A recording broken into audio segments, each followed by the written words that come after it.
કેમ છો વિદ્યાર્થીઓ? મજામાં? તમે સરસ રીતે તમારો અભ્યાસક્રમ ભણી રહ્યા છો અને તમે બધાને સરસ રીતે બધામાં ખબર પણ પડે છે. આપણે તમારા એકાઉન્ટન્સીનું બહુ અગત્યનું ચેપ્ટર ભણી રહ્યા છીએ, જેનું નામ છે ખાતા વહી અને ખતવણી. અત્યાર સુધીના જેટલા પણ વિડીયો લેક્ચર્સ તમને મોકલ્યા છે તેમાં ખાતા વહી અને ખતવણી ચેપ્ટરની અંદર આપણે આમનોંધ, પેટાનોંધ ને બધાને તૈયાર કરીને ખતવણી કરવાનું શીખ્યા. પણ તમને બધાને ખ્યાલ છે કે પેટાનોંધ એ 3 પ્રકારે તૈયાર થાય છે: સાદી પેટાનોંધ, ખર્ચના ખાનાવાળી પેટાનોંધ અને માલના ખાનાવાળી. તો આપણે આના પહેલાંના વિડીયો લેક્ચરમાં તમારા સ્વાધ્યાયનો વસ્તુના ખાનાવાળી પેટાનોંધ તૈયાર કરી હતી અને તમે બધાએ બહુ સરસ રીતે તૈયાર કરેલી હતી. હવે આજે આપણે ખર્ચના ખાનાવાળી પેટાનોંધ બનાવીશું અને તેની અંદરથી કયા કયા ખાતામાં ખતવણી કરવાની છે તેની સમજ કેળવીશું. તો ચલો ત્યારે તમારે સ્વાધ્યાયનો દાખલા નંબર 10 જોન ફેશનના ખર્ચના ખાનાવાળી પેટાનોંધ તૈયાર કરીએ અને તેના ઉપરથી ખતવણી કરવાનું શીખીએ અને ત્યારબાદ 3 ખાનાવાળો રોકડ મેળ બનાવીશું અને રોકડ મેળ ઉપરથી ખતવણી કરતાં શીખીશું. ચલો ત્યારે દાખલા નંબર 10 તમારી સામે મૂકેલો છે. એમાં લખેલું છે કે જોન ફેશનની ખાનાવાળી ખર્ચ સાથેની ખરીદનો તૈયાર કરો અને ખતવણી કરો. ખર્ચમાં જીએસટી આવે છે તેનો તમને બધાને ખ્યાલ છે. ખાના પ્રમાણે બનશે: ખરીદનો તારીખ, વેપારીનું નામ, આવક ભરતીય નંબર, ખાતા વહી પાન નંબર, માલની ચોખ્ખી રકમ. ખર્ચમાં રેલવેનું, મજૂરી. જો આપણા ગુજરાતની અંદર વ્યવહાર બનતો હોય તો જીએસટીના 2 ભાગ પાડવાના: SGST અને CGST. ગુજરાત બહાર વ્યવહાર બનતો હોય તો IGST અને કુલ રકમ. તો આ પ્રમાણે ખાના પાડીને તમારે વ્યવહાર બનાવવાના છે. આપણે સૌથી પહેલો વ્યવહાર જોઈએ. 1 જુલાઈ 2018 પેસ્તનજી પાસેથી 14,000 રૂપિયાનો માલ 10% વેપારી વટાવે ખરીદ્યો. મિત્રો, વેપારી વટાવ તમારે હંમેશા બાદ કરવાનો જ છે. 14,000માંથી 10% પ્રમાણે 1,400 રૂપિયા જો બાદ કરવામાં આવે તો રકમ આવે 12,600. રેલવેનુંના 200, મજૂરીના 240 અને આ ટોટલ જે થાય 13,200, તેના તમારે 12% જીએસટી ગણવાનું છે. 12% અહીંયા તમને નવી ચોપડીમાં આપેલા છે. તો 12% પ્રમાણે રકમ આવે તેના 2 ભાગ તમારે કરવાના. આપણે પહેલાં ટોટલ કરીએ તો 13,200 છે, એના 12% 1,584 થાય છે. 1,584ને 2 ભાગ પાડો તો તમારી રકમ આવશે આપણે ટોટલ ખોટું છે, 12,600 વત્તા 200 વત્તા 240. 13,040ના 12% કરવાના છે. 1,564 ને 80 પૈસા ભાગ્યા 2 કરો, 782 50 પૈસા. 782 50 પૈસા. આ પ્રમાણે જીએસટી અને CGST થયો અને બધાનો સરવાળો 14,605 થયો. આ પ્રમાણે પહેલો વ્યવહાર ન થાય. પછી બીજો વ્યવહાર છે, રુસ્તમજી પાસેથી 12,800નો માલ 5% વેપારી વટાવે ખરીદ્યો. તો 12,800ના 5% 640. 640 બાદ કર્યા પછીની રકમ આવે 12,160. તો અહીંયા તમારે 12,160 લખવાના રુસ્તમજી ખાતે. તેમાં લખ્યું છે 220 રૂપિયા રેલવેનુરના અને 100 રૂપિયા લારી ભાડાના દર્શાવ્યા છે, પરંતુ રુસ્તમજી મુંબઈમાં રહે છે તેવું તમારે સમજવાનું છે. એટલે તે તમારે IGST લાગશે. 12,160, 220 અને 100 ટોટલ થયું 12,480. આ ત્રણનું ટોટલ 12,480 છે. એના 12% 1,497.6 એટલે 1,498 રૂપિયા થશે. તો એ 1,498 રૂપિયા IGSTના ખાનામાં લખ્યા અને પછી બધાનો સરવાળો 13,978. ત્રીજો વ્યવહાર છે, ટોમી ટ્રેડર્સ પાસેથી 10,000નો માલ 5% વેપારી વટાવે ખરીદ્યો. 10,000માંથી 5% પ્રમાણે 500 રૂપિયા બાદ કરતાં 9,500 માલની ચોખ્ખી રકમ આવશે. હવે ટોમી ટ્રેડર્સ કઈ જગ્યાએ છે તે નથી કહ્યું, એનો મતલબ કે વ્યવહાર ગુજરાતમાં જ બન્યો છે. મજૂરીના 200 રૂપિયા છે અને લારી ભાડાના બદલે આપણે રેલવે નોરમાં લખીશું 80 રૂપિયા. તો 9,780 રૂપિયા આ ત્રણનું ટોટલ છે. એના 12% તમારે કરવાના 1173.6 એટલે 1174 અને ભાગ્યા 2 કરો એટલે 587 રૂપિયા SGST, 587 રૂપિયા CGST અને બધાનો સરવાળો 10,954 રૂપિયા ટોટલમાં.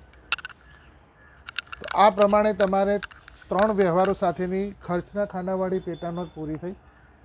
હવે તમારે બધાનો સરવાળો કરવાનો. તો 34,260 માલની ચોખ્ખી રકમનો સરવાળો છે. રેલવે નોટના 500, મજૂરીના 540, SGSTના 1369.5, 1369.5 CGST અને 1498 IGST અને કુલ 39,537. તો આ પ્રમાણે તમારે પહેલાં તો બધા પેટાનોંધના માટે ખરીદનો તૈયાર કરી. હવે ખાનામાં વિચારીએ તો તમારે પહેલાં ખરીદ ખાતું બનાવવાનું છે, પછી પિસ્તનજીનું ખાતું બનાવવાનું છે, રુસ્તમજીનું ખાતું બનાવવાનું છે અને ટોમી ટ્રેડર્સનું ખાતું બનાવવાનું છે. તો ખરીદ ખાતું 3 વ્યક્તિઓના નામ, પછી રેલવે નોટનું ખાતું, મજૂરીનું ખાતું, SGST, CGST અને IGST. એટલે આ 3 બધા ખાતા એટલે 1, 2, 3, 4, 5, 6, 7, 8 અને 9 ખાતા તમારે બનાવવાના છે. હવે એમાંથી હું પહેલાં ખરીદ ખાતું બનાવું છું. તો ખરીદ ખાતું હંમેશા ઉધાર થશે. ખરીદી હંમેશા ઉધાર થાય. તો ખરીદ ખાતું તમારે ઉધાર બાજુ લખવાનું છે. માલની રકમ 34,260 લખવાની છે. જે વ્યક્તિ પાસેથી આપણે ખરીદી કરીએ છીએ તે વ્યક્તિ આપણા માટે લેણદાર કહેવાય, એટલે લેણદાર ખાતે લખાશે. એટલે અહીંયા ખરીદ ખાતું બનાવ્યું છે. ખાના આ પ્રમાણે બનશે: તારીખ, વિગત, નોપા રકમ, તારીખ, વિગત, નોપા રકમ. 31 તારીખ 7મા મહિનાના વ્યવહારો છે તેની છેલ્લી તારીખ લખવાની. પરચુરણ લેણદારો ખાતે 34,260 રૂપિયા, એટલે કે માલની કિંમત જે છે એ 34,260 રૂપિયા લખાશે. રેલવે નોટના 500 છે તો અહીંયા લખાશે રેલવે નોટ ખાતે 500. એમ દરેકે દરેક ખાના મજૂરી 540 સાથે લખાશે. SGST, CGST ને IGST બધી રકમ અહીંયા SGST ખાતે, CGST ખાતે ને IGST ખાતે આ પ્રમાણે ખરીદ ખાતાની ઉધાર બાજુ આ જે સરવાળાની રકમ છે તે બધી લખાઈ જશે. હવે ખરીદી ઉધાર છે તો તેમાં સંકળાયેલા વ્યક્તિઓના ખાતા તમારે જમા બાજુ લખવાના છે. ઉદાહરણ તરીકે આપણે અહીંયા પિસ્તનજીનું નામ છે તો પિસ્તનજીનું ખાતું બનાવીએ તો અહીંયા પિસ્તનજીનું ખાતું બનાવીને બતાવ્યું છે. તેમાં તમારે જમા બાજુ લખવાના. ખરીદ ખાતે 12,600 લખવાના. તો ખરીદ ખાતે 12,600, તારીખ પહેલી છે તો પહેલી તારીખનો વ્યવહાર છે તો પહેલી તારીખ લખવાની. ખરીદ ખાતે 12,600. ત્યાર પછી રેલવે નોટના 200 છે તો રેલવે નોટ ખાતે 200. મજૂરીના 240 છે તો મજૂરી ખાતે 240. SGSTમાં 782.5, CGSTમાં 782.5. તો આ પ્રમાણે તમારે પિસ્તનજીના ખાતામાં નોંધ કરાય. હવે આપણે તમારે ગણતરી કરવાની છે જાતે. રુસ્તમજીનું ખાતું બનાવવાનું છે. તો તમે રુસ્તમજીનું ખાતું બનાવો તો ખાના તો તમને જે આ પ્રમાણે બનાવીને કહ્યા છે તે પ્રમાણે તમારે બનાવવાના. અને રુસ્તમજીના ખાતામાં જમા બાજુ તમારે નોંધ કરવાની. રુસ્તમજીની તારીખ બીજી છે તો બીજી તારીખ લખવાની. ખરીદ ખાતે લખીને 12,160, રેલવે નોટ ખાતે 220, મજૂરી ખાતે 100 અને IGST ખાતે 1498 તમારે જમા બાજુ લખવાના. તેવી રીતે ટોમી ટ્રેડર્સનું પણ ખાતું બનાવવાનું. તો આ પ્રમાણે વ્યક્તિઓના થઈ ગયા. હવે રેલવે નોટ, મજૂરી, SGST, CGST અને IGSTમાં તમારે ઉધાર બાજુ લખવાના છે, કારણ કે આ આપણે ખરીદી કરતી વખત થયેલો ખર્ચો છે અને ખરીદી વખત થયેલો ખર્ચો તમારે ઉધાર બાજુ લખાશે. તો રેલવે નોટનું ખાતું છે, તો રેલવે નોટના ખાતામાં ઉધાર બાજુ તમારે 500 રૂપિયા લખવાના. તો આ રેલવે નોટનું ખાતું છે, તેની ઉધાર બાજુ 500 રૂપિયા લખ્યા. ખરીદ નોંધ મુજબ તમારે શબ્દ આટલા જ લખવાના કે તમે ખરીદ નોંધ મુજબ ટોટલ 500 રૂપિયા લખ્યા છે. પછી મજૂરીમાં પણ ઉધાર બાજુ તમારે 540 લખવાના. વિગતમાં લખવાનું ખરીદ નોંધ મુજબ. SGSTમાં પણ તમારે ઉધાર બાજુ લખવાના 1369.5. તો અહીંયા આવક પૂરતી કેન્દ્રીય વસેક એટલે CGST, આવક પૂરતી રાજ્ય વસેક એટલે SGST, તેની પણ ઉધાર બાજુ ખરીદ નોંધ મુજબ જે રકમ છે તે લખાશે. અને IGSTનું ખાનું બનાવો, એમાં પણ તમારે ઉધાર બાજુ લખવાના ખરીદ નોંધ મુજબ 1498, કારણ કે એની ટોટલ 1498 રૂપિયા છે. તો આ પ્રમાણે તમારે ખર્ચના ખાનાવાળી ખરીદ નોંધ ઉપરથી ખતવણી કરવાની છે. બોલો, આવડે ને બધાને? મને લાગે છે કે તમને આના પહેલાં એક ઉદાહરણ પણ આપણે ગણેલું છે અને આ વ્યવહાર પણ તમને બહુ સારી રીતે ખબર પડી હશે. આ ચેપ્ટર એ તમારા આગળના ચેપ્ટરોનું પુનરાવર્તન પણ છે, એટલે તમને બહુ સરસ રીતે સમજ પણ પડે છે અને પેટાનોંધ બનાવતા પણ તમને આવડી ગઈ છે. હવે આપણે આમનોંધ પરથી ખતવણી કરીને પેટાનોંધ એટલે આમનોંધ બનાવી પછી ખતવણી કરી એ શીખ્યા. વિવિધ પ્રકારની પેટાનોંધો તૈયાર કરીને તેના પરથી ખતવણી પણ શીખ્યા. હવે એક 3 ખાનાવાળો રોકડ મેળ આપણે બનાવીએ અને તેના પરથી કઈ રીતે ખતવણી થાય છે તેની પણ સમજ કેળવીએ. મિત્રો, રોકડ મેળ માટે તમારે એવું સમજવાનું છે કે જ્યારે તમે રોકડ મેળ બનાવો છો એટલે કે તે રોકડ ખાતું પણ બને છે અને સાથે સાથે બેંક ખાતું પણ બને છે.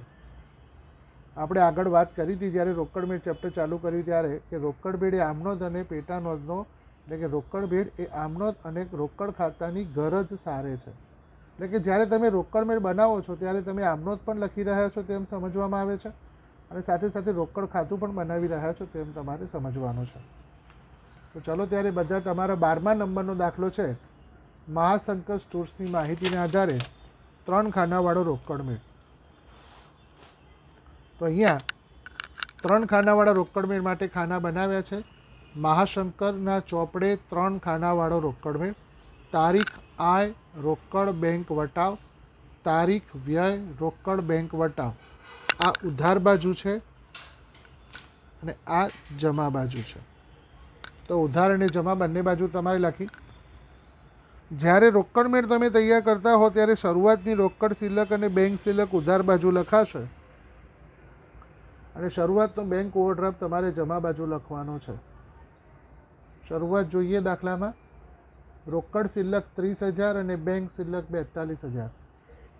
તો પહેલી તારીખ બાકી આગળ લાવ્યા. રોકડ શિલ્લક છે તો રોકડના ખાનામાં 30,000 અને બેંક શિલ્લક છે તો બેંકના ખાનામાં 42,000. આ પ્રમાણે તમારે પહેલો વ્યવહાર નોંધાયો. બીજો છે ધંધા માટે બેંકમાંથી 12,000 ઉપાડ્યા. ધંધા માટે બેંકમાંથી 12,000 ઉપાડો છો એનો મતલબ કે તમારા બેંકમાંથી 12,000 રૂપિયા નીકળે છે અને ધંધામાં 12,000 રૂપિયા આવે છે. તો આ જમા ખર્ચી વ્યવહાર થયો કે હોય.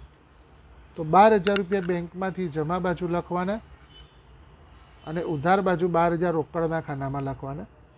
બેંકમાંથી જાય છે, ધંધામાં રોકડ આવે છે. જે વ્યવહાર બેંક અને રોકડ બંનેમાં નોંધાય છે તે વ્યવહાર જમા ખર્ચી વ્યવહાર કહેવાય છે. એટલે તેની ઓળખ માટે તમારે ખાતા વહી પાન નંબરની સામે તમારે જખ લખવાનું. વ્યવહાર 12,000 એની સામે ખાતા વહી પાન નંબરનું ખાનું હોય ત્યાં તમારે જખ એવો શબ્દ લખવાનો. રોકડમાં ઉધાર બાજુ લખ્યા એની જોડે પણ જે ખાતા વહી પાન નંબરનું ખાનું છે ત્યાં તમારે જખ લખવાનું અને સામેના ખાતાનું નામ લખાશે. સામેના ખાતાનું નામ એટલે કે બેંકમાં લખ્યું છે તો રોકડ ખાતે લખાશે, રોકડમાં લખ્યું છે તો બેંક ખાતે લખાશે. તો આ પ્રમાણે તમારે જમા ખર્ચી વ્યવહારની નોંધ થઈ. તમે બધાને આ વ્યવહાર રોકડ બેંકના ચેપ્ટરોમાં ચલાવ્યો છે એટલે યાદ આવી ગયો હશે. આ ખાસ યાદ રાખજો. ચોથી તારીખનો વ્યવહાર છે રોકડ ખરીદી 5500. 5500 રોકડ ખરીદી એનો મતલબ કે તમારા ધંધામાંથી રોકડ 5500 રૂપિયા જાય છે. તો 5500 રૂપિયા રોકડના ખાનામાં જમા બાજુ તમારે લખવાના. કારણ લખાશે ખરીદ ખાતે.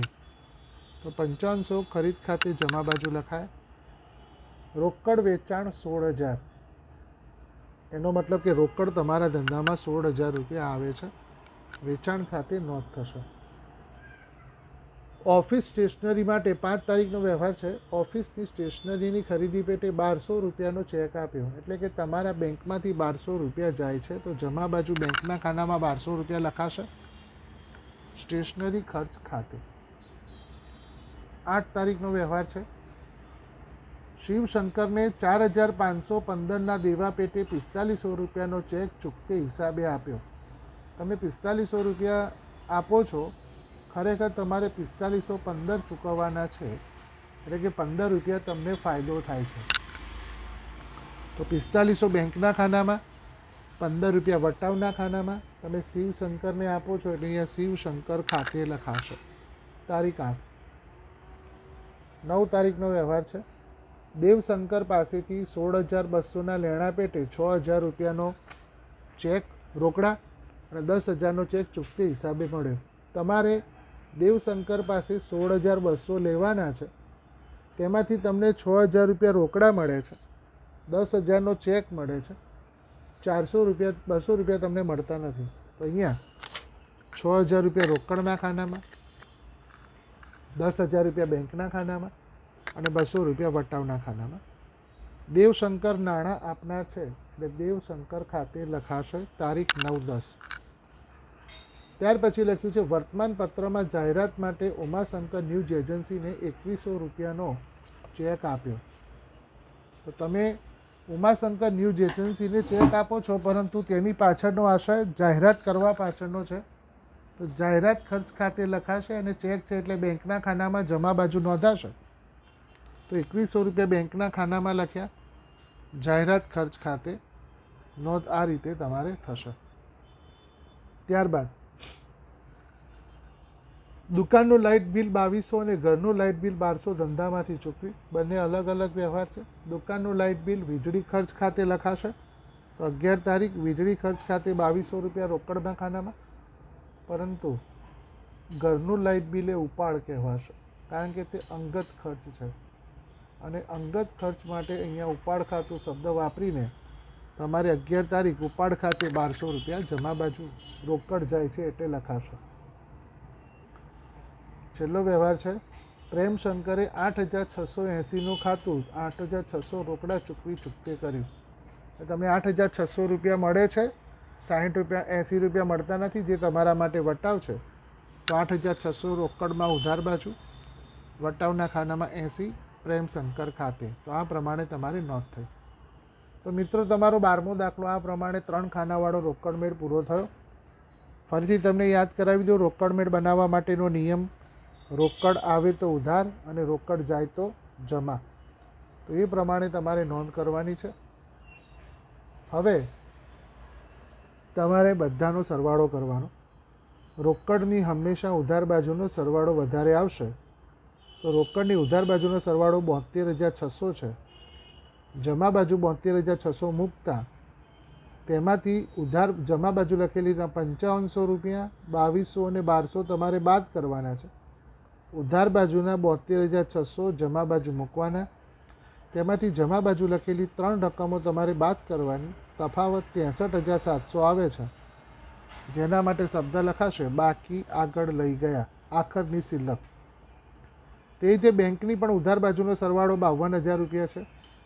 જમા બાજુ 52000 મૂકીએ, તેમાંથી 12000, 1200, 4500 અને 2100 બાદ કરતાં તફાવતની રકમ 32200 આવે છે.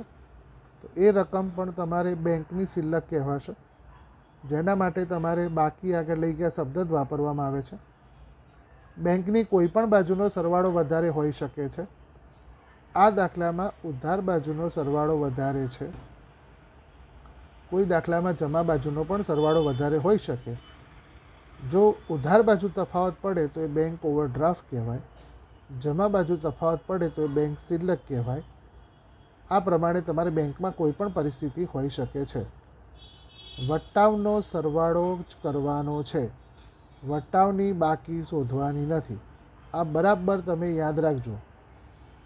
ઉધાર બાજુ જે વટાવ લખ્યો છે તે તમારા માટે આપેલ વટાવ કહેવાય.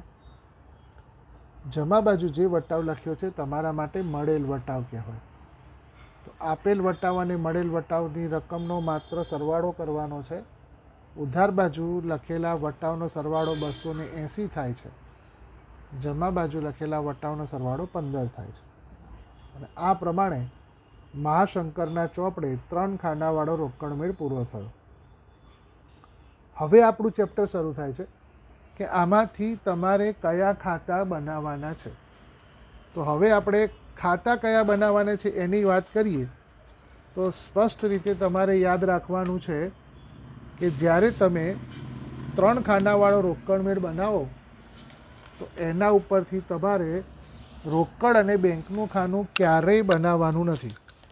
તો રોકડ અને બેંકનું ખાનું તમારે બનાવવાનું જ નથી અને પછી જ તમારે દાખલાની શરૂઆત કરવાની છે.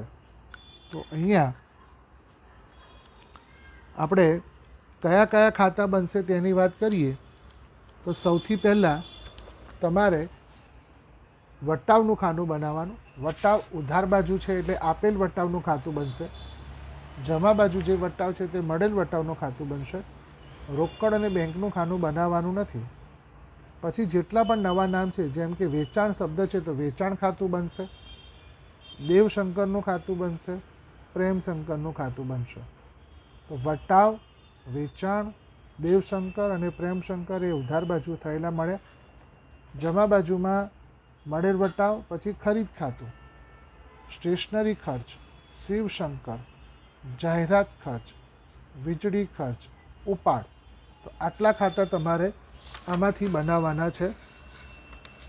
તો આ આપણે નક્કી કર્યા કે કયા કયા ખાતા આપણે બનાવવાના છે. હવે અગત્યની બાબત છે તેની ખતવણી કરવાની છે.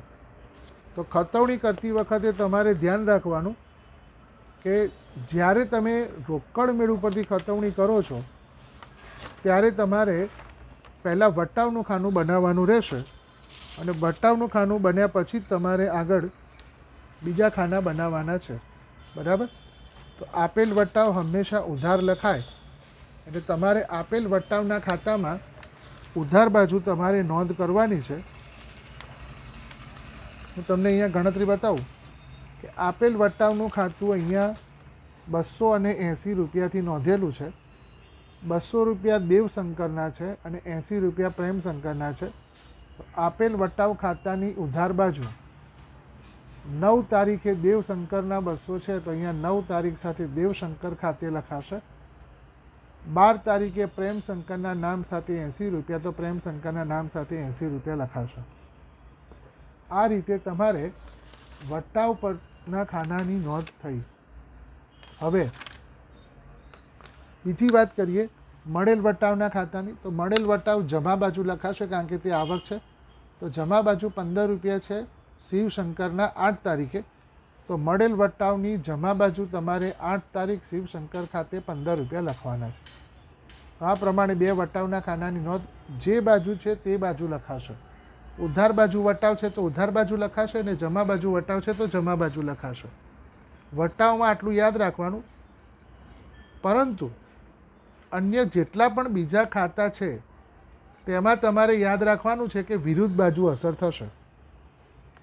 જેમ કે અહીંયા આપણે વેચાણ ખાતું બનાવેલું છે. તો વેચાણ ખાતું, મારા શબ્દો ઉપર ધ્યાન આપજો, વેચાણ ખાતું એ રોકડ મેળમાં ઉધાર બાજુ છે. વેચાણ ખાતું રોકડ મેળમાં ઉધાર બાજુ છે. તો વેચાણ ખાતામાં જમા બાજુ નોંધ થશે અને રોકડના ખાનામાં રકમ લખેલી છે એટલે રોકડ ખાતે લખાશે વિગતમાં.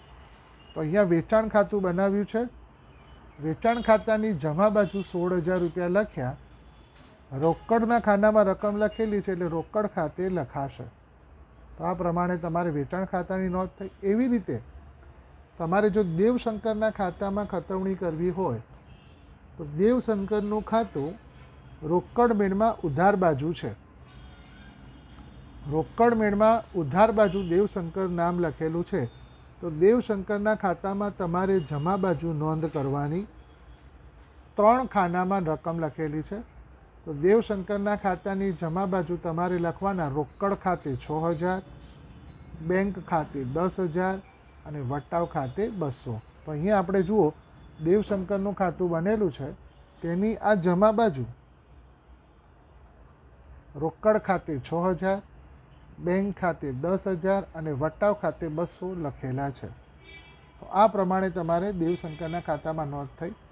તો હવે જો તમારે પ્રેમશંકરનું ખાતું બનાવવાનું થાય, તમારે બનાવવાનું છે, જાતે પ્રયત્ન કરવાનો છે, તો પ્રેમશંકરના ખાતામાં તમારે જમા બાજુ લખવાના, કારણ કે તે રોકડ મેળની ઉધાર બાજુ છે.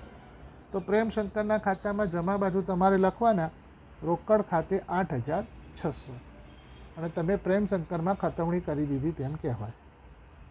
હવે રોકડ મેળની જમા બાજુના વ્યવહારમાં જોઈએ તો રોકડ મેળની જમા બાજુ ખરીદ ખાતું લખેલું છે. તો જ્યારે તમે ખરીદ ખાતું બનાવો ત્યારે તેની ઉધાર બાજુ તમારે નોંધવાના. રકમ રોકડના ખાનામાં લખી છે એટલે રોકડ ખાતે લખાશે. તો અહીંયા ખરીદ ખાતું લખેલું છે. ખરીદ ખાતાની ઉધાર બાજુ 5500 રૂપિયા લખ્યા. રકમ રોકડના ખાનામાં લખી છે એટલે રોકડ ખાતે વિગતમાં લખાશે. આ પ્રમાણે તમારે ખરીદ ખાતામાં નોંધ થઈ. બીજું આપણે શિવશંકરનું નામ વિચારીએ તો શિવશંકરનું ખાતું રોકડ મેળમાં જમા બાજુ છે. તો શિવશંકરનું ખાતું રોકડ મેળમાં જમા બાજુ છે તો તમારે શિવશંકરના ખાતામાં ઉધાર બાજુ નોંધવાના છે. 4500 રૂપિયા બેંકના ખાનામાં અને 15 રૂપિયા વટાવના ખાનામાં. તો અહીંયા શિવશંકરના ખાતાની ઉધાર બાજુ બેંક ખાતે 4500, વટાવ ખાતે 15. તો આ પ્રમાણે તમારે શિવશંકરના ખાતાની પણ નોંધ થઈ. એટલે રોકડ મેળમાં જેટલા પણ ખાતામાં તમારે ખતવણી કરવાની છે તે તેની વિરુદ્ધ બાજુ ખતવણી થશે. આ વસ્તુ તમારે યાદ રાખવાની છે. ત્યારબાદ જાહેરાત ખર્ચ ખાતું છે. તો જાહેરાત ખર્ચ ખાતું રોકડ મેળની જમા બાજુ છે. તો જાહેરાત ખર્ચ ખાતામાં તમારે ઉધાર બાજુ નોંધ કરવાની. 2100 રૂપિયા બેંકના ખાનામાં લખ્યા છે એટલે વિગતમાં બેંક ખાતે લખાશે 2100 રૂપિયા. તો જાહેરાત ખર્ચ ખાતાની ઉધાર બાજુ, ડાબી બાજુને ઉધાર બાજુ કહેવામાં આવે છે. 10 તારીખ બેંક ખાતે 2100 રૂપિયા. એવી રીતે વીજળી ખર્ચની પણ નોંધ કરેલી છે. વીજળી ખર્ચ ખાતું 2200 રૂપિયા રોકડના ખાનામાં છે. તો વીજળી ખર્ચ ખાતાની ઉધાર બાજુ 2200 રૂપિયા રકમના ખાનામાં લખાશે. વિગતમાં લખાશે રોકડ ખાતે. એટલે આપણે અહીંયા વીજળી ખર્ચ ખાતાની ઉધાર બાજુ રોકડ ખાતે 2200 રૂપિયા લખ્યા છે. તો મિત્રો આ રીતે તમારો 3 ખાનાવાળો રોકડ મેળ તૈયાર કરવાનો. તેમાંથી જેટલા પણ નવા નામ દેખાય સ્પષ્ટ યાદ રાખજો, રોકડ અને બેંકનું ખાનું તમારે બનાવવાનું નથી. વટાવનું ખાનું ઉધાર બાજુ છે તે આપેલ વટાવ કહેવાશે, તેની ઉધાર બાજુ જ નોંધ થશે. જમા બાજુ લખેલું વટાવનું ખાતું મળેલ વટાવનું ખાતું કહેવાશે, તેની જમા બાજુ જ નોંધ થશે. રોકડ અને બેંકનું ખાનું બનાવવાનું નહીં. અને જેટલા પણ નવા નામ દેખાય છે એટલા બધા ખાતા તમારે બનાવવાના. જે ખાતાનું નામ રોકડ મેળમાં ઉધાર બાજુ છે તે ખાતામાં તમારે જમા બાજુ નોંધ કરવાની. અને જે કોલમમાં રકમ લખી છે તે કોલમનું મથાળું લખવાનું. જેમ કે રોકડમાં લખ્યા હોય તો રોકડ ખાતે, બેંકમાં લખ્યા હોય તો બેંક ખાતે અને વટાવમાં લખ્યા હોય તો વટાવ ખાતે. એવી રીતે રોકડ મેળની જમા બાજુ જેટલા પણ ખાતા છે તેની તમારે ઉધાર બાજુ નોંધ કરવાની. જે ખાનામાં રકમ લખી છે તે ખાનાના નામ સાથે તમારે નોંધવાના રહેશો. તો આ રીતે તમે 3 ખાનાવાળા રોકડ મેળ ઉપરથી ખતવણી કરતા શીખ્યા છો. મિત્રો તમારે હવે આમનોંધ પરીક્ષાની અંદર મુખ્યત્વે આમનોંધ ઉપરથી ખતવણી કરો અને બાકી શોધો તેવું કહેવામાં આવે છે. એટલે આપણે સૌથી વધારે ભાર આમનોંધ ઉપર આપીશું. આ તો તમને એ શીખવાડ્યું કે આમનોંધ, પેટાનોંધ, રોકડ મેળ ઉપરથી કઈ રીતે ખતવણી કરાય છે. કારણ કે આ તમારા દ્વિનોંધીનામા પદ્ધતિનું મુખ્ય કાર્ય છે. જો તમને આ જ પ્રક્રિયા ન આવડે તો તમને એકાઉન્ટન્સી નથી આવડતું તેવું સમજવામાં આવે છે. તો આ તમને પ્રક્રિયા ખબર પડી ગઈ. હવે આપણે એક દાખલો લઈએ, 6થો દાખલો, જે મેં તમને આમનોંધ તૈયાર કરવા માટે કહેલું. અને એ આમનોંધ હું તૈયાર કરાવું છું અને પછી તમારે જાતે તેના ઉપરથી હું ખાતા પણ કહીશ કે કયા કયા ખાતા બનાવવાના છે. અને તેના ઉપરથી તમારે સ્વપ્રયત્ન દ્વારા ખાતા વહીમાં ખતવણી કરતાં શીખવાનું છે. આ વિડીયો લેક્ચરમાં હું તમને આમનોંધ બધી જ તૈયાર કરાવીને આપી દઈશ અને કયા કયા ખાતા બનાવવાના છે તે પણ સમજાવીશ. ત્યાર પછી તમારે તેના પરથી ખતવણી કરતાં શીખવાનું છે.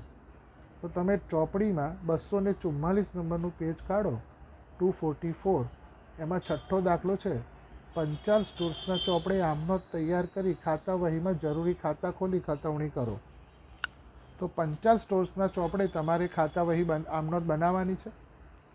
આમનોંધ માટેના ખાના આ પ્રમાણે બનશે: તારીખ, વિગત, ખાપા, ઉધાર અને જમા.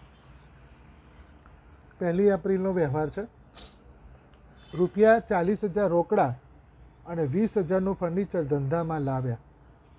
મિત્રો, માલિક દ્વારા જે પણ માલ મિલકત લાવવામાં આવે તે મૂડી તરીકે લખાય છે. રોકડ કે મિલકત આવે તો ઉધાર થાય, એટલે અહીંયા નોંધ થશે: રોકડ ખાતે ઉધાર 40,000, ફર્નિચર ખાતે ઉધાર 20,000, તે મૂડી ખાતે 60,000. તો આ પ્રમાણે તમારે નોંધ થઈ. બાબત જે ખાસ લખજો. બાબત જે લખ્યા વગરની આમનોંધને કોઈ ચેક નહીં કરે. બાબત જે લખવાની: રોકડ અને ફર્નિચર લાવી ધંધો શરૂ કર્યો. અને પછી એક લીટી તારીખથી લઈને તમારે ખાતાવી 5 નંબર સુધી દોરવાની. એટલે એક પહેલો વ્યવહાર આમનોંધ તરીકે તમે પૂર્ણ કર્યો તેમ કહેવાય. તો આ પ્રમાણે ખાસ યાદ રાખજો. બીજી તારીખનો વ્યવહાર છે. 36,000નો માલ 10% વેપારી વટાવે ધવલ સ્ટોર્સને વેચ્યો. 36,000માંથી ₹3600 બાદ કરતાં 36,000માંથી તમારે ₹3600 બાદ કરતાં 32,400 તમારે લેવાના છે. તેમાંથી તેણે ₹15,000 આપણને રોકડા ચૂકવ્યા છે. બાકીના આપણે લેવાના બાકી છે. તો અહીંયા નોંધ થશે: રોકડ ખાતે ઉધાર 15,000, કારણ કે રોકડ મળે છે. બાકીના 17,400 ધવલ સ્ટોર્સ પાસેથી આપણે લેવાના છે. તો ધવલ સ્ટોર્સ ખાતે ઉધાર 17,400, તે વેચાણ ખાતે 32,400. અને પછી તમારે બાબત જે લખીને લીટી પૂરી કરવાની. ત્રીજો વ્યવહાર છે. ₹18,000 બેંકમાં ભર્યા. એટલે કે બેંકમાં 18,000 જાય છે અને રોકડ ધંધામાંથી નીકળે છે. તો એની નોંધ થશે: બેંક ખાતે ઉધાર, તે રોકડ ખાતે 18,000. બેંક લાભ લેનાર છે, લાભ લેનાર ખાતે ઉધાર થાય, એટલે બેંક ખાતે ઉધાર અને રોકડ જાય છે એટલે રોકડ ખાતે જમા થશે. બાબત જે લખાશે: બેંકમાં રોકડા ભર્યા તેના. ચોથી તારીખનો વ્યવહાર છે. ધારા ટ્રેડર્સ પાસેથી 20,000નો માલ 12% વેપારી વટાવે ખરીદ્યો. 20,000ના 12% ₹2,400 તમારે બાદ કરવાના, એટલે રકમ આવશે 17,600. 17,600નો માલ તમે ખરીદો છો, જેમાંથી 8,000 તમે ચેક દ્વારા ચૂકવો છો અને બાકીના ચૂકવવાના બાકી છે. તો અહીંયા નોંધ આવશે: ખરીદ ખાતે ઉધાર 17,600, તે બેંક ખાતે 8,000, કારણ કે ₹8,000 તમે ચૂકવો છો બેંક ખાતે, તે ધારા ટ્રેડર્સ ખાતે 9,600. 17,600માંથી 8,000 બાદ કરતાં 9,600 આવે, તે ધારા ટ્રેડર્સ ખાતે લખાશે. 5 તારીખનો વ્યવહાર. દરેક વ્યવહાર બાબત જે સાથે, અને જો કદાચ તમને બાબત જે લખતા ન ફાવે તો જે વ્યવહાર આપ્યો છે તે વ્યવહાર નીચે તમારે લખી દેવાનો છે. પરંતુ આ કાર્ય કરવું દરેક માટે ફરજિયાત છે. ઓફિસ ખર્ચ ચૂકવવા માટે બેંકમાંથી ₹5,000 અને ઘર ખર્ચ માટે ₹4,000 બેંકમાંથી ઉપાડ્યા. મિત્રો, ઓફિસ ખર્ચ ચૂકવવા માટે ઉપાડ્યા છે એનો અર્થ ઓફિસ ખર્ચ ચૂકવી દીધો છે તેવો ન થાય. માત્ર તમારો હેતુ છે કે તમારે ઓફિસ ખર્ચ ચૂકવવો છે, તેના માટે તમે બેંકમાંથી રોકડા લાવો છો. તો અહીંયા રોકડ ખાતે ઉધાર થશે 5,000. ઘર ખર્ચ માટે લઈ જાઓ છો તેના માટે ઉપાડ શબ્દ વપરાય છે અંગત ખર્ચ માટે, એટલે લખાશે ઉપાડ ખાતે ઉધાર 4,000, તે બેંક ખાતે 9,000. તો રોકડ ખાતે ઉધાર, ઉપાડ ખાતે ઉધાર, તે બેંક ખાતે 9,000. આ રીતે નોંધાશે. ઓફિસ ખર્ચ ₹2,200 ચૂકવ્યો, તો તમારે ઓફિસ ખર્ચ ખાતે ઉધાર અને રોકડ ખાતે જમા લખાશે ₹2,200. પછી લખ્યું છે જયેશભાઈને 4830ના દેવા પેટે 4800 રૂપિયા ચૂકતે હિસાબે રોકડા ચૂકવ્યા, એટલે તમારે હજી 30 રૂપિયા વટાવ થયો અને 4800 તમારા ધંધામાંથી રોકડા જાય છે. જયેશભાઈ લાભ લેનાર છે, તો 8 તારીખનો અર્થ થશે જયેશભાઈ ખાતે ઉધાર 4830, તે રોકડ ખાતે 4800, તે વટાવ ખાતે 30. ગોડાઉનમાં આગ લાગવાથી 3200 રૂપિયાનો માલ બળી ગયો. વીમા કંપનીએ 2600 રૂપિયાનો દાવો મંજૂર કર્યો. તમારા ધંધામાંથી વેચાણ સિવાય કોઈપણ રીતે માલ જાય તો ખરીદ ખાતે જમા થાય. 3200 રૂપિયાનો માલ બળી જાય છે, તેમાંથી તમને 2600 રૂપિયા મંજૂર થાય છે, તો 600 રૂપિયા નુકસાન છે. તો વીમા કંપની પાસે આપણે 2600 રૂપિયા લેણું છે, એટલે આપણે લખીશું વીમા કંપની ખાતે ઉધાર 2600, આગથી નુકસાન ખાતે ઉધાર 600, તે ખરીદ ખાતે 3200. અનિલ ટ્રેડર્સ પાસેથી 6600નો માલ ખરીદ્યો, જે પેટે 2600 રૂપિયા રોકડા ચૂકવ્યા. તમે 6600 રૂપિયાનો માલ ખરીદો છો અને 2600 જ રૂપિયા ચૂકવો છો, તો બાકીના 4000 ચૂકવવાના બાકી છે. 6600 રૂપિયાનો માલ આવે છે, ખરીદ ખાતે ઉધાર 6600, તે રોકડ ખાતે 2600, તે અનિલ ટ્રેડર્સ ખાતે 4000. તો આ પ્રમાણે નોંધ થશે. દુકાન ભાડું 4800 ને ઘર ભાડું 6000 ધંધામાંથી ચૂકવ્યું, તો દુકાન ભાડા ખાતે ઉધાર 4800, ઉપાડ ખાતે ઉધાર 6000, તે રોકડ ખાતે 10800. ઘર ભાડું ઉપાડ શબ્દ સાથે લખાશે. અનિલ ટ્રેડર્સને 4000 ચેકથી ચૂકવ્યા, અનિલ ટ્રેડર્સ ખાતે ઉધાર 4000, તે બેંક ખાતે 4000. તો આ પ્રમાણે મેં તમને આમનોંધ શીખવાડી. તમને બધાને આમનોંધ પણ આવડવી જરૂરી છે, એટલે આમનોંધ તમે શીખ્યા. હવે તેના ઉપરથી કયા કયા ખાતા બનાવવાના છે તે હું તમને જણાવું છું. જેટલા પણ નવા નામ હોય એટલા ખાતા બનાવવાના, જેમ કે રોકડ ખાતું, ફર્નિચર ખાતું, મૂડી ખાતું, ધવલ સ્ટોર્સ, વેચાણ ખાતું, બેંક ખાતું, ખરીદ ખાતું, ધારા ટ્રેડર્સ ખાતું, ઉપાડ ખાતું, ઓફિસ ખર્ચ ખાતું, જયેશભાઈનું ખાતું, વટાવ ખાતું, વીમા કંપની, આગથી નુકસાન, ખરીદ ખાતું, અનિલ ટ્રેડર્સ, દુકાન ભાડું, આટલા ખાતા તમારે બનાવવાના છે. ખાતાનો નમૂનો અગાઉ આપણે આપ્યો છે તે પ્રમાણે તમારે બનાવવાનો છે. ઉધાર અને જમા, તારીખ વિગત નોપા રકમ, તારીખ વિગત નોપા રકમ. હવે એક નાનકડી ખતવણી કરીને શીખવાડું. ધારો કે તમારે રોકડ ખાતામાં નોંધ કરવાની છે, તો રોકડ ખાતાની ઉધાર બાજુ તમારે 40000 લખવાના. આ રોકડ માટે સામેના ખાતાનું નામ છે મૂડી ખાતું, તો વિગતમાં લખાશે મૂડી ખાતે. યાદ આવી ગયું હશે બધાને. ફર્નિચર ખાતાની ઉધાર બાજુ 20000 લખવાના, તેની સામે પણ નામ છે મૂડી ખાતે, એટલે વિગતમાં મૂડી ખાતે લખાશે. અને મૂડી ખાતાની જમા બાજુ તમારે લખવાના છે, તેની સામે બે નામ છે, રોકડ ખાતે અને ફર્નિચર ખાતે. તો મૂડી ખાતાની જમા બાજુ તમારે લખવાના, રોકડ ખાતે 40000 અને ફર્નિચર ખાતે 20000. અને આ પ્રમાણે તમારે દરેક ખાતામાં ખતવણી કરવાની. બરાબર મિત્રો? તો આજે આપણે આ વિડીયો લેક્ચર દ્વારા તમને ખર્ચના ખાનાવાળી પેટર્નો શીખવાડી અને ખતવણી કરાવી. 3 ખાનાવાળો રોકડ મેળ બનાવ્યો અને ખતવણી કરી, અને તમારા સ્વાધ્યાયના 6થા દાખલાની આમનોંધ બધી તૈયાર કરી, જેની ખતવણી તમારે સ્વપ્રયત્ન કરવાનો છે. મને આશા છે કે તમને આ વિડીયો લેક્ચર દ્વારા બહુ સરસ રીતે સમજ પડી હશે. કોઈ પણ તકલીફ પડે તો તમે મારો સંપર્ક કરી શકો છો. હવે પછી મળીશું આપણે નવા વિડીયો લેક્ચર સાથે. ત્યાં સુધી ભણતા રહેજો, હસતા રહેજો, મળતા રહેજો. આવજો.